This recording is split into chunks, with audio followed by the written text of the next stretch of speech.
Hi friends and family, welcome to Bava Kitchen. இன்னைக்கு நம்ம சேனல்ல என்ன ரெசிபி வீடியோ பார்க்க போறோம்னா எல்லா டிஷ்ஷுக்கும் இட்லி, தோசை, சாப்பாடு, பழைய சாதம் எல்லாத்துக்கூடயும் சாப்பிடுற மாதிரி ஒரு சிம்பிளா வீட்ல இருக்க 4-5 பொருளை வச்சு ஒரு நெத்திலி கருவாட்டு தொக்கு ரெசிபி தாங்க பார்க்க போறோம்.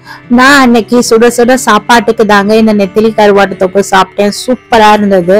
இந்த நெத்திலி கருவாட்டு தொக்குக்கு நான் எக் பாயில் பண்ணி தான் எடுத்திருந்தேன். சூப்பரா இருந்தது. வாங்க என்னோட ஸ்டைல்ல எப்படி செய்யலாம்னு பார்க்கலாம். நான் இதுல 3-4 பேக்கெட் நெத்திலி கருவாடு பேக்கெட் வாங்கி தான் வீட்டுல செஞ்சேன். வாங்க எப்படி செய்யலாம்னு பார்க்கலாம். முதல்ல மிக்சி ஜார்ல ஒரு பெரிய சைஸ் வெங்காயம் எடுத்திருக்கேன். உண்மையா 2 வெங்காயம் சேர்ந்த மாதிரி எடுத்துக்கோங்க. நீங்க எடுத்துக்கிட்டீங்கன்னா நான் ரொம்ப பெரிய சைஸ் வெங்காயம்ன்றதுனால 1 சேர்த்திருக்கேன்.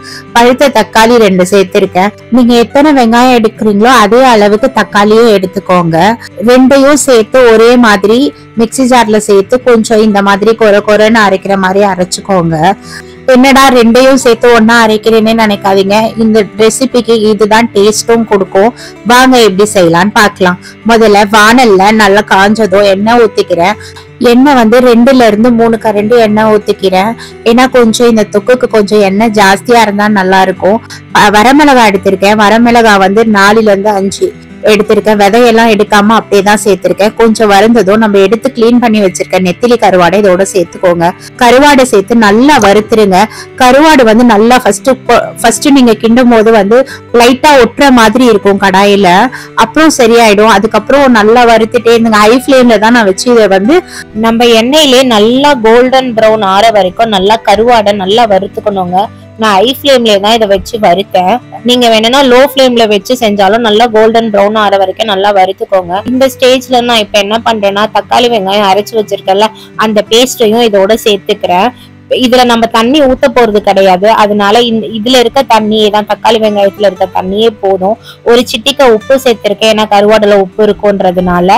உங்களுக்கு தேவைப்பட்டா நீங்க கடைசியில சேர்த்துக்கலாம். மஞ்சத்தூள் ஆட் பண்ணிருக்கேன். ஆட் பண்ணி நல்லா வதக்கி விடுங்க. நல்லா வதங்கிட்டு இருக்கும் போதே எண்ணெய் தண்ணி அந்த தக்காளி வெங்காயத்துல இருந்து வர தண்ணியே தான் வரும். நீங்க தட்டு போட்டு மூடி கிண்டி எடுங்க. ஒரு 5 மினிட்ஸ் 2 மினிட்ஸ்க்கு ஒன்ஸ் கிண்டி எடுத்தீங்கன்னா அது ஒரு ஸ்டேஜ்லயும் நீங்களே பார்க்கலாம் தண்ணியோட லெவல் குறைஞ்சிட்டே வரும். ஃபைனலா இந்த மாதிரி லைட்டா ஓரங்கள்ல எண்ணெய் பிரிஞ்சு வரும்பொழுது நல்லா வதங்கி சுண்டி வரும். இந்த ஸ்டேஜ்ல நம்ம என்ன பண்ணணும்னா நீங்க வீட்டுல இருக்க குழம்பு மிளகாய்த்தூள் சேர்த்துக்கலாம். நான் குழம்பு மிளகாய்த்தூள் தான் இதுக்கு சேர்த்திருக்கேன். 2 டீஸ்பூன் சேர்த்திருக்கேன். 1/2 டீஸ்பூன் காஷ்மீரி சில்லி பவுடர் காரத்துக்கு கொஞ்சம் சேர்த்திருக்கேன் கலருக்கும். சேர்த்து நல்லா லோ ஃபிளேம்லயே தான் நான் வதக்கி எடுத்தேன். ஒரு 5 to 6 மினிட்ஸ் லோ ஃபிளேம்லயே நான் வதக்குனேன்.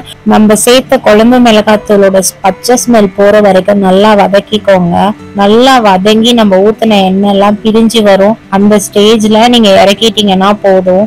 இந்த தொக்கை எவ்வளவுக்கு எவ்வளவு நல்லா வதக்குறீங்களோ தண்ணியே சேர்க்காம தான் இதை வதக்குறோம். இது 2-3 நாள் வரைக்கும் கெட்டு போகாதுங்க. இந்த மாதிரி வச்சீங்கன்னா உண்மையே சொல்றேன், கிராமங்கள்ல பழைய சாதத்துக்கு எடுத்துட்டு வயலுக்கு போறவங்க அடிக்கடி செஞ்சு சாப்பிடுற ரெசிபிங்க இது.